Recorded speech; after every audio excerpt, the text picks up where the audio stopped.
First thing to understand is that karma is not some negative trash. Now, karma is not a negative thing if you know how to use it.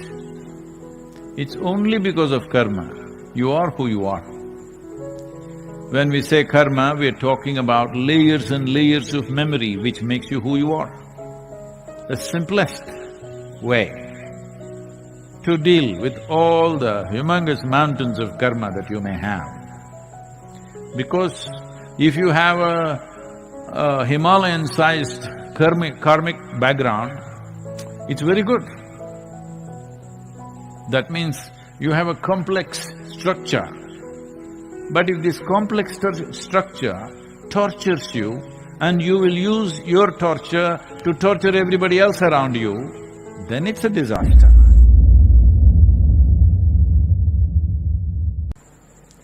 When we say karma, we are talking about layers and layers of memory which makes you who you are. There is evolutionary memory which makes you a human being. Suppose your body lost its evolutionary memory, well, you may start crawling because you are a human being not by knowledge, by a huge amount of evolutionary memory invested in every cell in your body, which makes you be human. You have seen when we do certain programs which are connected to getting into or putting our fingers into deep levels of karma like samyama, certain people start crawling, certain people start doing things. This is simply because we are sinking certain things deep inside, it's touching their evolutionary karma and things are happening. Well, there is an immense amount of karma, starting from the evolutionary or even before, the elemental karma is there, we will not go into it, it's too complex. But you understand the evolutionary karma. Let's say, see right now the frogs are happy in the evening for whatever reasons, they're doing quack, quack, quack. I don't know who found the connection about kissing the frog and turning them into human beings.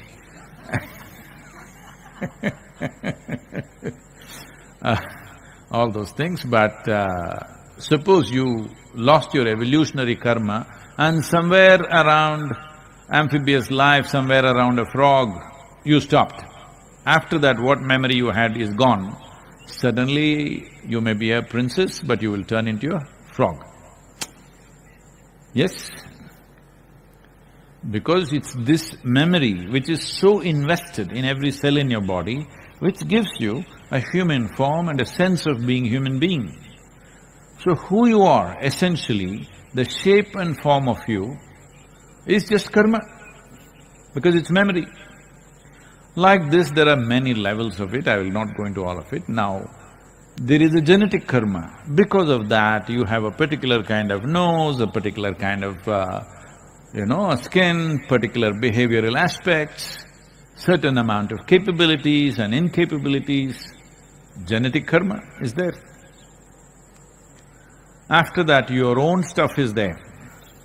Articulate, inarticulate, and now conscious karma. Now, karma is not a negative thing if you know how to use it. But if you do not become conscious enough to use it, then it runs like a software. Let us say there is a software on the computer you use or the phone that you use. I think computers are gone. Only a few people seem to be using computers, everybody is only this. So, phone is a computer in a way. So, whatever software that is on it, well, whatever work you're doing, let's say every 11 seconds, I'm choosing that number intentionally, every 11 seconds you will do boom, boom, doom. Every 11 seconds is good, boom, boom, doom. Believe me, after a few months, you yourself will start doing every 11 seconds, boom, boom, doom. Yes, you will. But the software is only in the phone. But if it keeps on doing it every day, see right now the chant is going on around the ashram, some of you, why is it going on all the time? But slowly, unknowingly, yoga, yoga. That's how it is. We are programming you towards liberation. Many people and you yourself may be programming yourself to bondage. Because a whole lot of people are always trying to build bonds with something or the other, because they think only by tying themselves to something or somebody, they will feel safe. If you have a bond, with age, it becomes bondage. No, I'm just playing with you. But all bonds, unconsciously developed, and unconsciously it exists with you, become bondages. Well, bonds are like, a sailor will throw an anchor in a place so that there, in case there is a small storm, the boat doesn't go away somewhere, so you put an anchor. It's a very good thing if you want to be safe in one place. But you are in a damn boat because you want to sail. So if you keep on putting 5, 10 anchors, obviously you will be safe, but you will never sail. So you have to make up your mind, you want to sail or you want to be safe. So, you have seen me go through all kinds of situations, all kinds. I don't know who's asking this question, how does he know what all I go through? Too many things, all kinds of rubbish. Lots of wonderful things also, lots of absolutely wonderful things. But lots of trash also comes my way. Well, what's his name? That's his real name? Nishant. Shashank. So no, Shashank has been very closely around me to see all the nonsense that comes my way. Anyway, if Shashank is well informed because he has access to somebody around me, or he's just reading it in the news, all the nonsense, unfortunately, in the news, only the nonsense they're reporting. All the wonderful things that happens to me, they don't usually report. That's their karma. Well, the trash is coming not simply because when you have nothing to lose and nothing to gain, you can do whatever you want. Either you can go sit in a mountain cave, simply blissed out, or you can get active in the world. You can do many things. You can be somewhat active, somewhat withdrawn, or all out active. Depends. What's your choice? My choice has been shaped by the needs in the world, not by my whim. Till I consecrated Dhyanalinga, there was only one intent, because I'm somebody's slave, I don't want to tell you all those terrible things which have been beautiful to me. A man who doesn't even want to touch me with his foot, he touches me with a stick, I served that man for 3 lifetimes. So, that's a terrible story, but with fantastic results. Because I'm result-oriented, I value the result, I don't resent the touch with the stick. Many of you have these issues, that's why I'm telling you. Sadhguru didn't even look my way. He doesn't.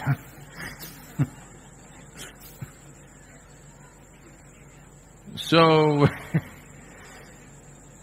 because my activity since Dhyanalinga, till then I was not bothered about anything else, just one thing. I thought that's it, and with that I will even end. Because I had not created an intent in my mind as what I will do beyond that. So things collapsed, things happened, whatever, that's all history now, every one of you know it probably.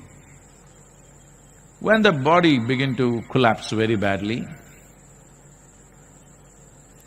when my basic structure got very badly damaged and became almost like what to say, little crippled, then it became like a challenge, let's see if we can get back. And there were also some absolutely wonderful and dedicated people around me who were willing to give their life if necessary. So for their sake and also as a challenge, if we can really build back the system, we took up certain things and started working, which is another kind of karma. Well, those of you who have seen me since 99, that is 1999,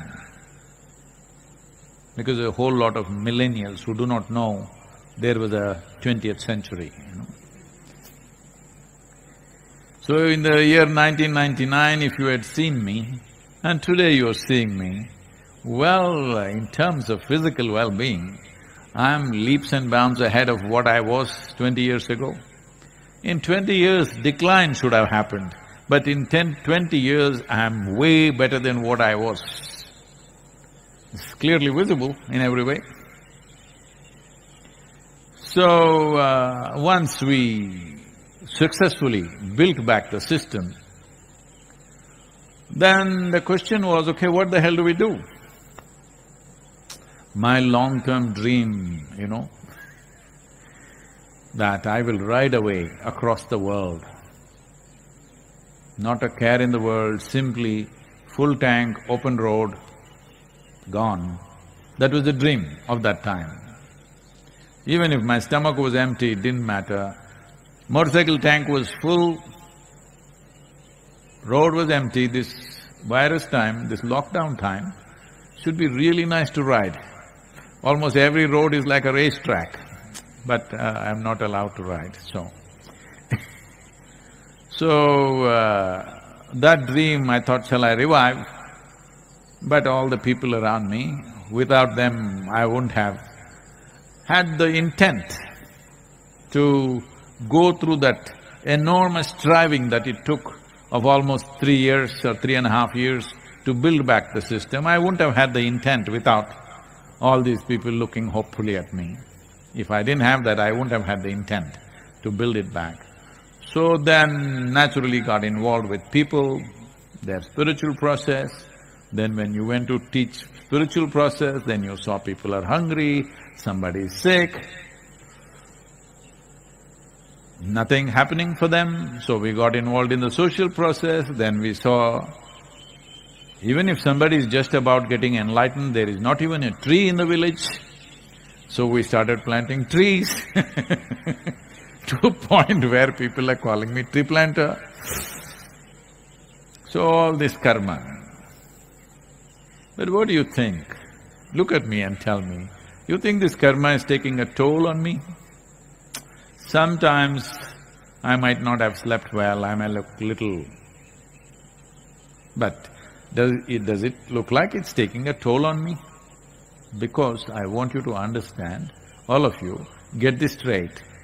The simplest way to deal with all the humongous mountains of karma that you may have, because if you have a Himalayan-sized karmic background, it's very good.